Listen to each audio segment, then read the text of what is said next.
livro de Êxodo é o segundo livro da Bíblia. Ele dá seguimento ao enredo do livro anterior, Gênesis, que termina com o neto de Abraão, Jacó, levando sua numerosa família de 70 pessoas para o Egito. O 11º filho de Jacó, José, tinha se tornado vice-comandante do Egito. Ele salvou toda a sua família durante um período de fome. Faraó, o rei do Egito, ofereceu à família que fossem viver lá como um refúgio seguro. Por fim, Jacó morre no Egito, e assim como José e todos os seus irmãos. Cerca de 400 anos se passam e a história do Êxodo começa. O nome se refere ao evento que acontece na primeira metade do livro, o Êxodo de Israel do Egito. O livro tem uma segunda metade, que acontece no pé do Monte Sinai. Nesse vídeo vamos nos concentrar somente na primeira metade, quando séculos se passaram e Israel prosperou e se multiplicou e encheu a terra. Esse versículo é um eco deliberado da bênção que Deus deu a toda a humanidade no Jardim do Éden.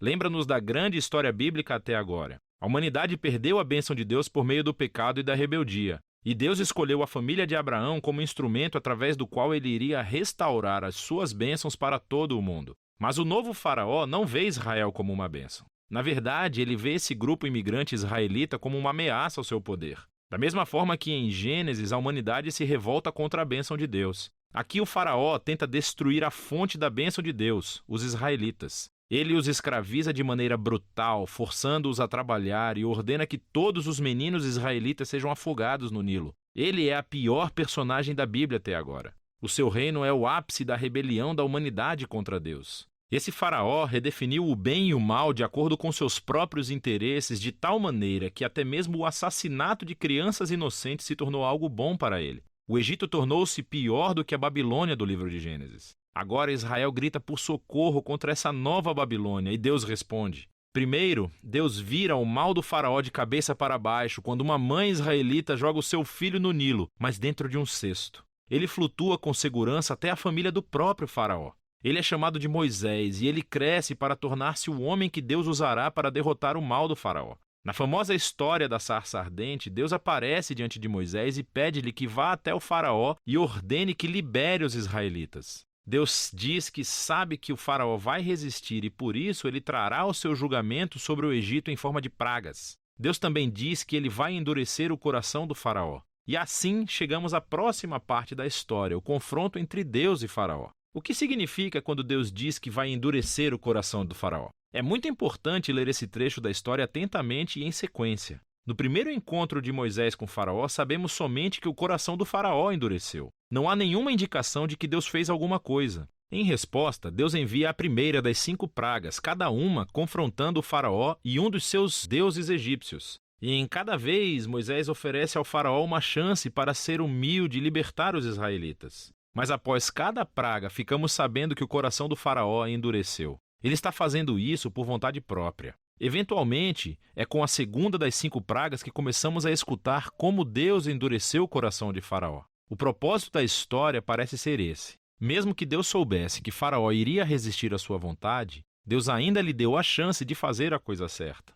No fim, a maldade do Faraó chega a um ponto sem volta. O que quero dizer é que até os seus próprios conselheiros achavam que ele tinha enlouquecido. E é nesse ponto que Deus assume o comando e usa a maldade do faraó para o seu próprio objetivo de redenção. Deus atrai o faraó para a sua própria destruição enquanto salva o seu povo, que é o que acontece em seguida. Com a praga final, é a noite da Páscoa. Deus vira o jogo sobre o faraó. Assim como ele matou os filhos dos israelitas, Deus matará os primogênitos do Egito com uma praga final. Ao contrário do faraó, Deus fornece uma forma de escape por meio do sangue do cordeiro. Aqui, a história para. E vemos em detalhes o ritual israelita anual da Páscoa. Na noite anterior à fuga de Israel do Egito, eles sacrificaram um cordeiro imaculado e usaram seu sangue para pintar os batentes das portas de suas casas. Quando a praga divina chegou ao Egito, as casas cobertas com o sangue do cordeiro foram puladas e o filho foi poupado. Desde então, todos os israelitas reencenam aquela noite para lembrar e celebrar a justiça e misericórdia de Deus.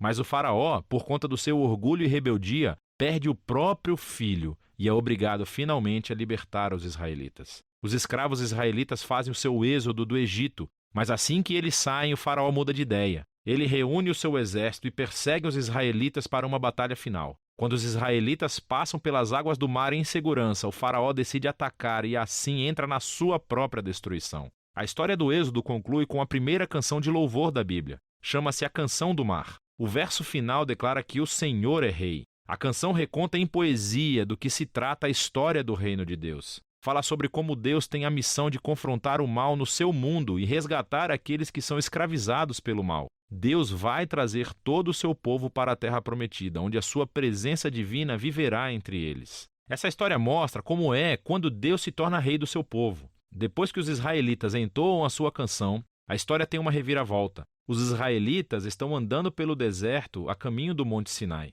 Estão com fome, com sede e começam a criticar Moisés e Deus por terem sido salvos. Dizem que têm saudade dos bons dias no Egito. É uma loucura! Deus graciosamente fornece comida e água para Israel no deserto, mas essas histórias são sombrias. Começamos a pensar, será que o coração de Israel é tão duro quanto o de Faraó? Vamos ver. Por enquanto, essa é a primeira metade do livro de Êxodo.